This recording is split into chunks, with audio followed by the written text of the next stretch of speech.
Good morning students. 9 बज चुके हैं। आप लोग जुड़ रहे हैं धीरे धीरे। पुरुषोत्तम कुमार जुड़े हुए हैं और सभी लोगों को गुड मॉर्निंग। जल्दी जल्दी जुड़ने का क्रम जारी रखिए। आकांक्षा कुमारी जुड़ गई और लोग भी जल्दी जल्दी जल्दी जुड़े और हम लोग क्लास की तरफ चलते हैं। थोड़ा सा इसको सेट करते हैं नोटबुक पर और क्लास शुरू करते हैं। आप लोग जल्दी जल्दी जुड़िए, तब तक 2 मिनट टाइम लगता है। तुरंत इसको हम लोग कॉपी की तरफ चलते हैं।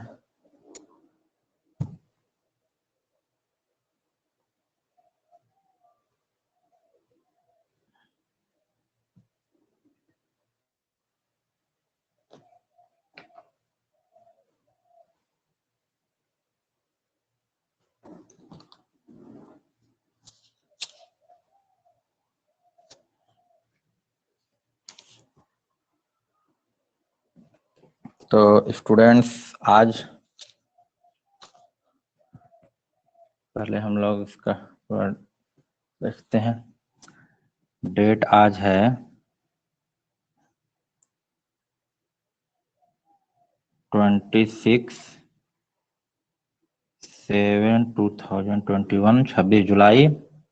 और 26 जुलाई प्रत्येक भारतीय के जीवन में एक बहुत ही उमंग का दिन है, क्योंकि आज ही के दिन जो है 1999 में कारगिल युद्ध में विजय प्राप्त हुई थी। इसलिए कारगिल दिवस के रूप में मनाया जाता है, जिसको आप लोगों को जानना चाहिए। 1999 है ये। तो आज का दिन गौरवान्वित करने वाला है पूरे भारतीय जनमानस को। इसलिए इस युद्ध में तमाम जो हमारे वीर जवान शहीद हुए थे उन लोगों को श्रद्धांजलि हम लोग अर्पित करते हैं और अपने टॉपिक की तरफ आते हैं।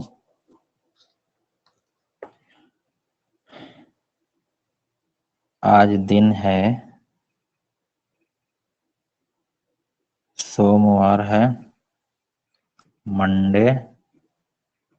टाइम हो रहा है 9 AM हो रहा है और ये क्लास चलेगी 9:40 AM तक। इसके बाद केमिस्ट्री शुरू करेंगे 9:50 से, जो है 9:50 AM से 10:30 AM तक केमिस्ट्री का क्लास चलेगा। इसके बाद क्लास शुरू होगा, 10 मिनट का बीच में गैप रहेगा। तो आइए स्टूडेंट, हम लोग चलते हैं टॉपिक की तरफ। आज का टॉपिक है प्रकाश का अपवर्तन। प्रकाश का अपवर्तन, इसको बोलते हैं रिफ्रैक्शन ऑफ लाइट।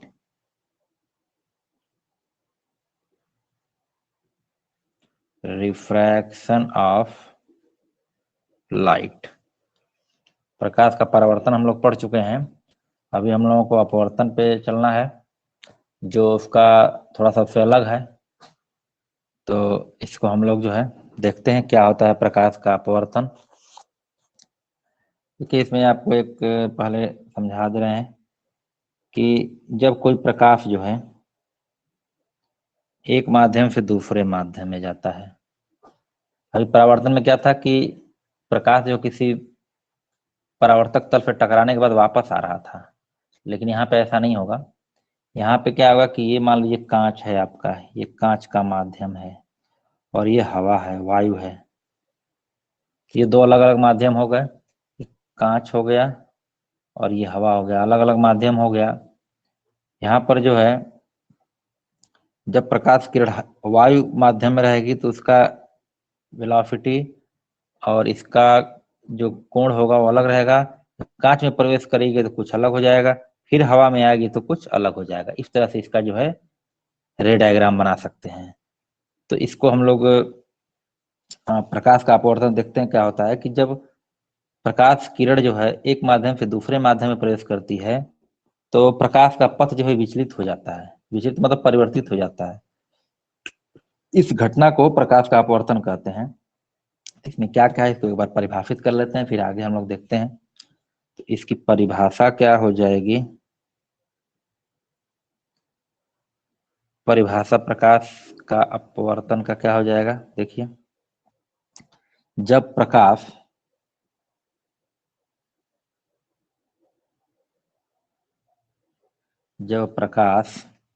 एक माध्यम से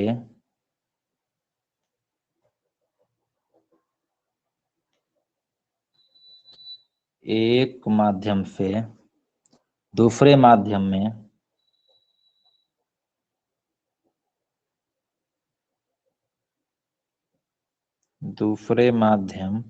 में प्रवेश करता है,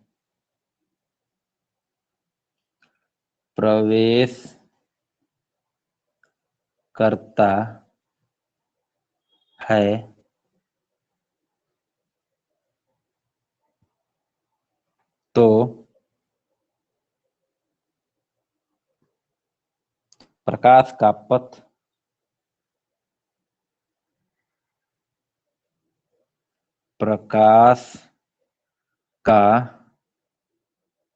पथ विचलित को बोल सकते हैं परिवर्तित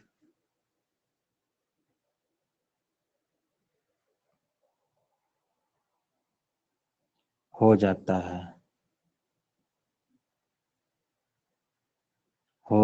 है। इस घटना को, इसको बंद कर लीजिए, यह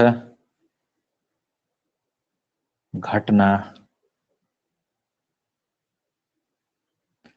प्रकाश का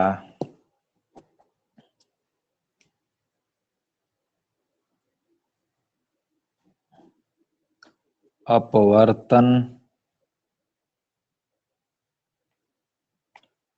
कहलाती है। यह घटना प्रकाश का अपवर्तन कहलाती है। देखिए इसमें क्या बताया गया है, सिंपल सा है। यहाँ पे आपको बताया कि कांच है, कोई ग्लास स्लैब है। स्लैब आप लोगों को मैं अभी तो क्लास में नहीं दिखा पाया हूँ, पिछले क्लास वालों को प्रैक्टिकल कराया था तो ग्लास स्लैब दिखाया था। कांच का जो स्लैब होता है इस तरह से होता है, पूरा मोटा, और ये कोई प्रकाश किरण इस पे डाली जा रही है अगर, तो हवा माध्यम, फिर कांच माध्यम, फिर हवा माध्यम में आ रहा है। तो ये क्या हो रहा है कि विचलन हो रहा है, प्रकाश का किरण का विचलन हो रहा है। विचलन का मतलब परिवर्तित हो रहा है, उसका एंगल, उसका पथ जो परिवर्तित हो जा रहा है। तो इसी को प्रकाश का अपवर्तन कहते हैं। अब यहाँ पे देखिए इसको कैसे कर सकते हैं, इस फिगर को फिर से बना लेते हैं। ये मान लीजिए ग्लास से, ये माध्यम अलग अलग है। माध्यम पानी भी हो सकता है, माध्यम हवा है, माध्यम जो है केरोसिन ऑयल हो सकता है, कुछ भी माध्यम हो सकता है। तो ये देखिए, ये आपका है कांच माध्यम, एक कांच माध्यम है, और ये जो है हवा माध्यम है, और ये भी जो है हवा है, हवा का मतलब वायु, और ये भी जो है वायु है। ठीक है। अब देखिए किरण जो है, प्रकाश किरण अगर इधर से आ रही है इस तरह से, ये विचलित हो जाएगी ऐसे, फिर ये हो जाएगी ऐसे। थोड़ा सा ज्यादा हो गया है ये। अब देखिए यहाँ पे इसको अभिलंब अगर हम कर देंगे, ये अभिलंब है यहाँ से, तो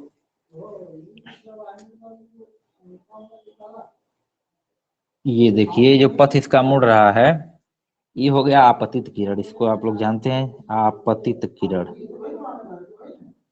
आपतित किरण। ये जो ग्लास के माध्यम है इसको क्या बोलेंगे? अपवर्तित किरण। ये कौन सी किरण हो गई? अपवर्तित किरण, ये हो गया। और ये जो बाहर निकलता है इसके बाद फिर हवा के माध्यम में आता है, उसको बोलते हैं, इसको बोलते हैं निर्गत किरण।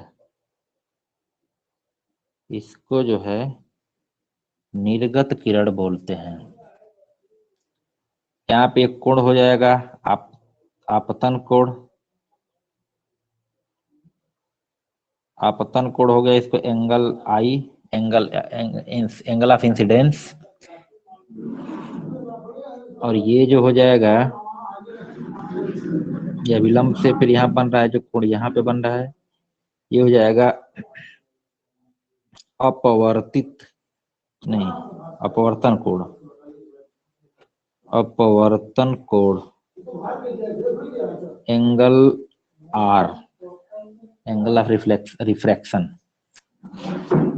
तो ये हो गया आपका अलग अलग माध्यम में प्रकाश की किरणों का जो विचलन होता है उसको शो करने का एक रे डायग्राम हो गया, सिंपल रे डायग्राम। तो आपको दिख रहा है कि यहाँ पे आपतन कोण जो है और यहाँ पे क्या हो रहा है, परावर्तन कोण है। इसमें थोड़ा ये समानता होता है, तो फिगर में ऐसे बन गया है, ज्यादा और कम जो है, इससे आपको दिक्कत नहीं होना चाहिए। तो ये तीन प्रकार की किरणें यहाँ पे हो रही हैं, आपतित किरण, अपवर्तित किरण और निर्गत किरण। ये तीनों को ध्यान रखेंगे आप लोग। जो है माध्यम क्या क्या है, ऊपर हवा वायु माध्यम, ये कांच का माध्यम, ये फिर वायु का माध्यम हो जा रहा है। तो ये हो गया आपका प्रकाश का अपवर्तन। अब हम इसके उदाहरण देखते हैं। प्रकाश के अपवर्तन के उदाहरण कहाँ कहाँ पे हमको दिखते हैं हमारे सामान्य जीवन में, जो दैनिक जीवन में है। तो हमारे लगातार बहुत सारे उदाहरण दिखते हैं जो प्रकाश के अपवर्तन के उदाहरण हैं। उसको एक एक करके हम लोग देखते हैं। तो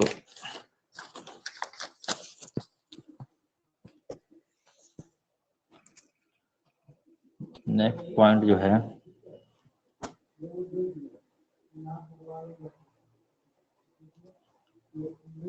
प्रकाश के अपवर्तन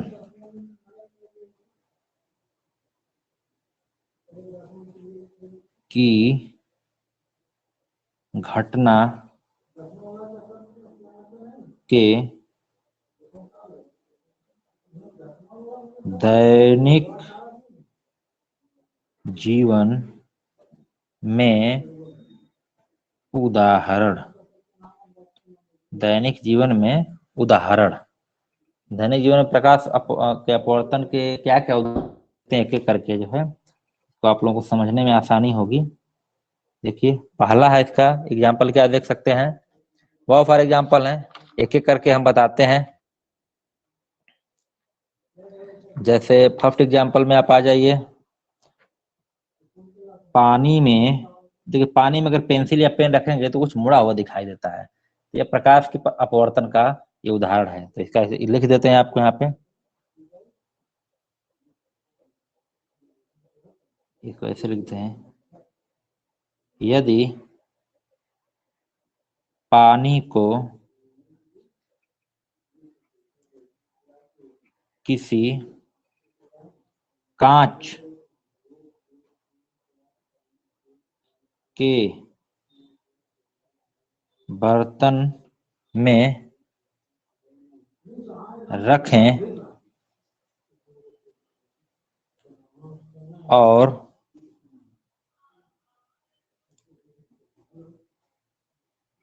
किसी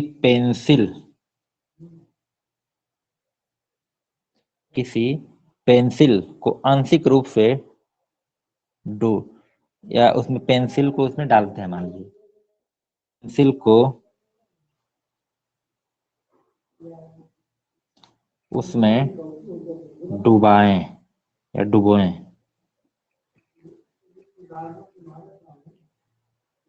देखेंगे कि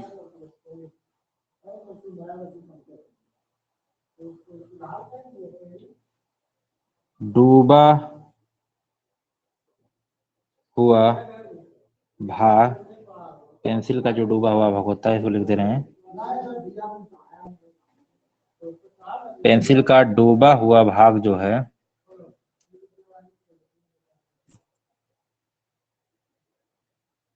मुड़ा हुआ प्रतीत होगा, मुड़ा हुआ प्रतीत होगा। ये पहला उदाहरण हो गया इसका, कि जब किसी कांच के बर्तन में आप पानी रखेंगे और उसमें पेंसिल डालेंगे तो पेंसिल जो है थोड़ी मुड़ी हुई दिखेगी। जो जो पानी वाला भाग होगा उसमें जब देखेंगे तो मुड़ी हुई दिखेगी। तो पानी क्या हो गया, अलग माध्यम हो गया, और वायु जो अलग माध्यम हो गया। तो उसमें जो प्रकाश के जो पथ है, प्रकाश का पथ है, वो थोड़ा परिवर्तित हो गया। तो यहाँ पे एक उदाहरण हो गया आपका कौन सा, अपवर्तन का, अपवर्तन घटना का उदाहरण हो गया। दूसरा घटना आपको बताते हैं उदाहरण में।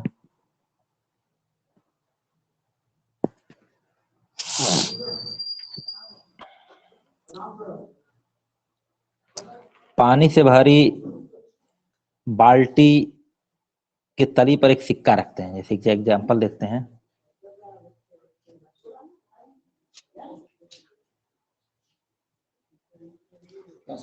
ये ऑनलाइन क्लास है थोड़ा पानी से भरी बाल्टी के तली पर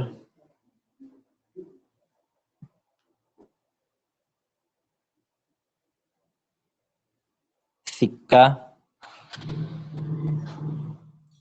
रखने पर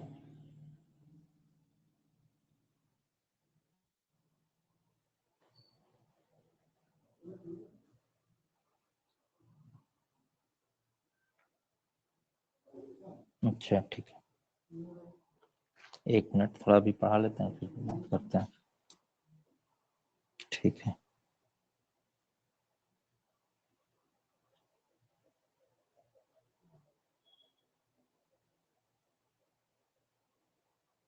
अच्छा ठीक है।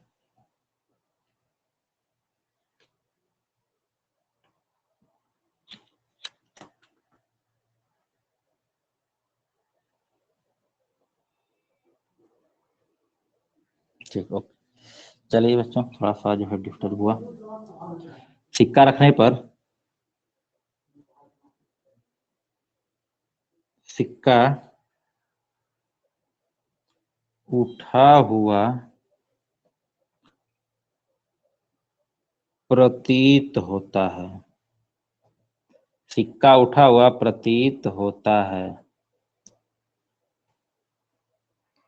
सिक्का उठा हुआ प्रतीत होता है। तो ये घटनाएं जो है प्रकाश के अपवर्तन की हैं। अब हम लोग जो है और बहुत सारे एग्जाम्पल यहाँ पे देख रहे हैं, है बुक में भी, आप लोग बुक पढ़िएगा, बहुत सारे एग्जाम्पल हैं, दो ही एग्जाम्पल रहने देते हैं। और इसके बाद हम लोग पढ़ते हैं कि अपवर्तन के नियम। जैसे परावर्तन का नियम हम लोग पढ़े थे, तो यहाँ पे अपवर्तन के भी नियम हैं। नियम को देखते हैं ध्यान से क्या है। तो हेडिंग रहेगा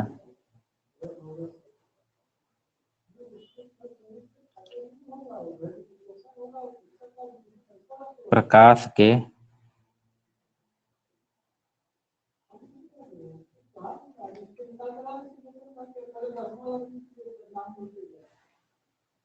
अपवर्तन के नियम, प्रकाश के अपवर्तन के नियम तो बोल सकते हैं laws of refraction of light, laws of refraction of light. तो इस नियम को भी देख लीजिए, उसी से रिलेटेड है जो फिगर बनाया था। इसमें क्या है देखिए, इसमें मुख्य रूप से दो नियम हैं, बताते हैं। तो अपवर्तन के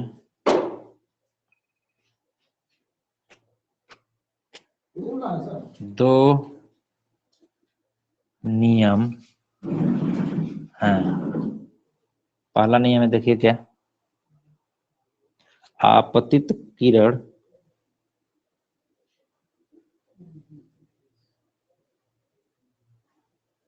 कॉमा अपवर्तित किरण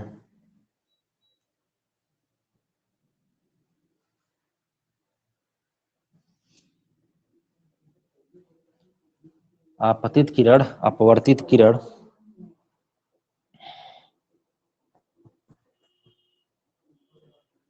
तथा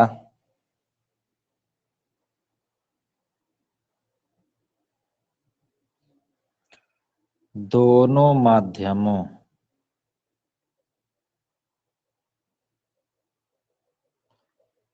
को अलग करने वाला पृष्ठ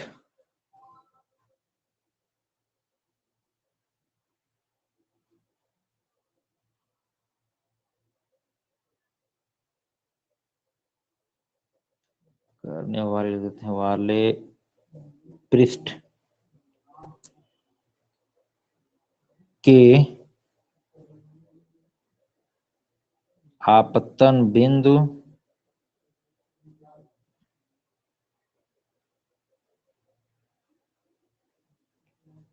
पर अभिलंब, बताते हैं इसको भी आप लोगों को।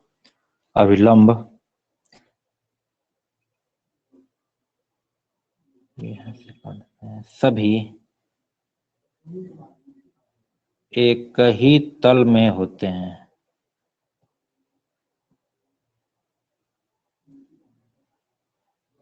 ये थोड़ा सा लैंग्वेज इसका है टेढ़ा, लेकिन बता दें सिंपल लैंग्वेज में इसको आप लोगों को। देखिए, आपतित किरण, अपवर्तित किरण और अलग करने वाला जो अभिलंब होता है, तीनों जो है एक ही माध्यम में होते हैं, एक ही तल में होते हैं। जैसे देखिए, आपको एक बार दिखा दे रहा हूँ पीछे का जो ये चित्र है, ये अभिलंब है। ये जो सीधी लाइन खींची गई है, सीधी रेखा जो खींची गई है, अभिलंब है। ये क्या है? अभिलंब। तो ये अभिलंब और आपतित किरण और अपवर्तित किरण तीनों क्या है? एक ही तल में है। इसी को बताया गया यहाँ पे जो है कि आपतित किरण, अपवर्तित किरण और अभिलंब तीनों एक ही तल में होते हैं। बस इसको इतना ही जानना है। और दूसरा जो नियम है उसको देखते हैं। प्रकाश के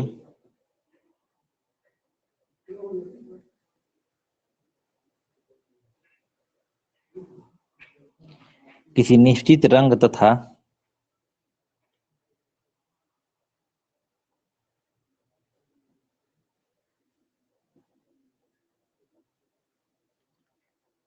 निश्चित रंग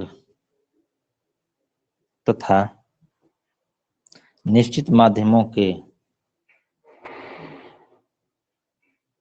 निश्चित माध्यमों के युग्म के लिए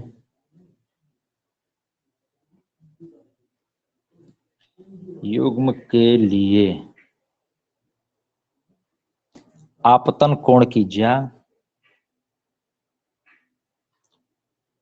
आपतन आपतन कोण को किससे प्रदर्शित करते हैं? आपतन को कोण एंगल आई से प्रदर्शित करते हैं। कोण की ज्या, ज्या मतलब होता है sine, sine cos tan cosec, ऐसा जानते हैं आप लोग। ट्रिग्नोमेट्री का सिंबल है, त्रिकोणमिति जो पढ़ते हैं आप लोग मैथ में, उसी का साइन ये होता है। आपतन कोण की ज्या मतलब साइन तथा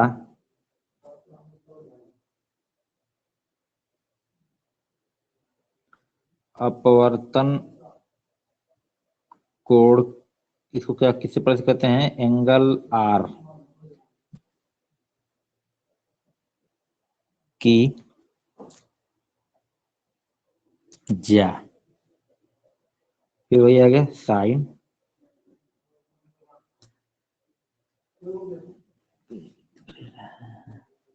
का अनुपात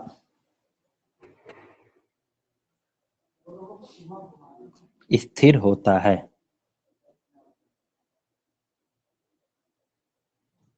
स्थिर होता है, निश्चित होता है, ठीक है, स्थिर होता है। अब देखिए, यही जो बताया गया कि आपतन कोण की ज्या और अपवर्तन कोण की ज्या, एक उसका ये जो अनुपात और निश्चित होता है, इसी को एक विशेष नियम से जानते हैं, उसका नाम है स्नेल का नियम। तो स्नेल का नियम अगर पूछता है तो ये वाला लिख देंगे, दूसरा वाला नियम, तो ये सही हो जाएगा। तो नीचे से लिख लेते हैं,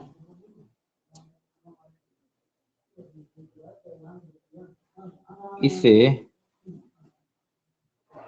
स्नेल का नियम भी कहते हैं। स्नेल का अपवर्तन का नियम भी कहते हैं। ये इंपॉर्टेंट है। स्नेल का नियम क्या होता है? अपवर्तन का जो दूसरा नियम है उसको स्नेल का नियम कह सकते हैं, खास करके दूसरा को ही कहेंगे। अब इसको जो कैसे लिख सकते हैं, तो अपवर्तन कोण क्या होता है? साइन आई, और नीचे हो जाएगा अपवर्तन कोण साइन आर, बराबर क्या हो जाएगा? स्थिरांक। अब देखिए स्थिरांक आ गया। अब ये स्थिरांक भी क्या है? बहुत इंपॉर्टेंट चीज है स्थिरांक भी। उसको हम लोग अगले पेज पे देखते हैं, इस स्थिरांक को क्या कहते हैं।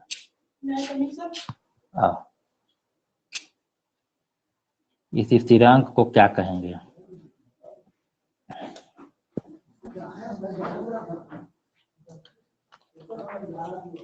तो देखिए ये स्थिरांक क्या होता है।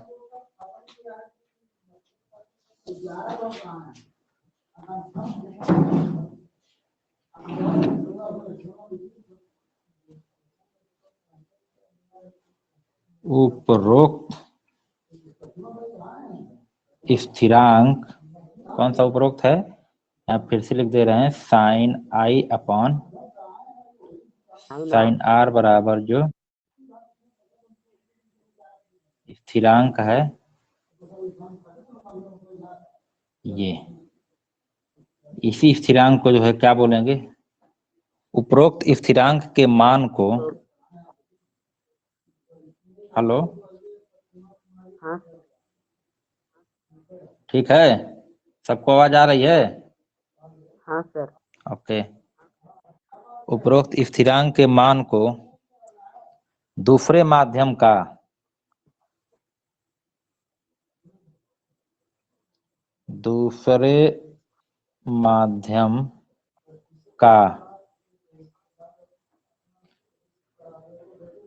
पहले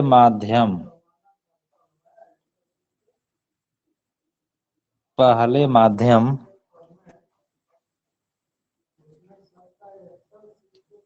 के सापेक्ष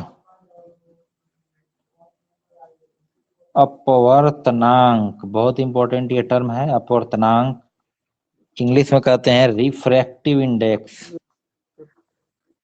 REFRACTIVE, रिफ्रैक्टिव इंडेक्स कहते हैं इसको, जो है कहते हैं।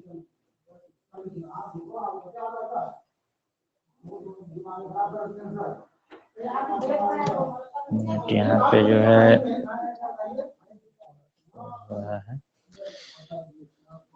एक मिनट हम देख लेते हैं, कुछ लोग जो है और जुड़ रहे हैं तो उसको भी कर लेते हैं। आप लोग थोड़ा सा वेट करिए।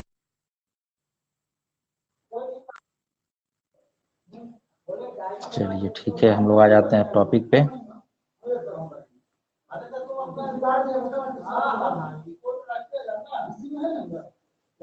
उल्टा हो गया ये, एक सेकंड।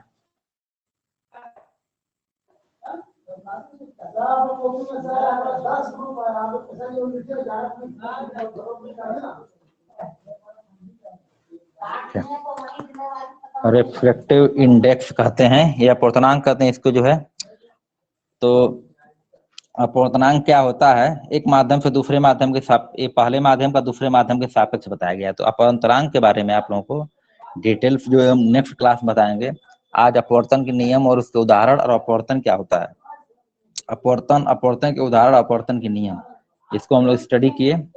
और नेक्स्ट क्लास में हम लोग जो है अपवर्तनांक क्या होता है, इसके बाद जो है किसका ज्यादा होता है, किसका कम होता है, किसका कितना होता है अपवर्तनांक, इसको जानेंगे। अपवर्तनांक बहुत ही इंपॉर्टेंट पॉइंट है, यहाँ पे क्वेश्चन आते ही आते हैं इससे। इसके बाद हम लोग जो है आगे की टॉपिक को देखेंगे। तो एक बार इसको रिवाइज कर लेते हैं बच्चों।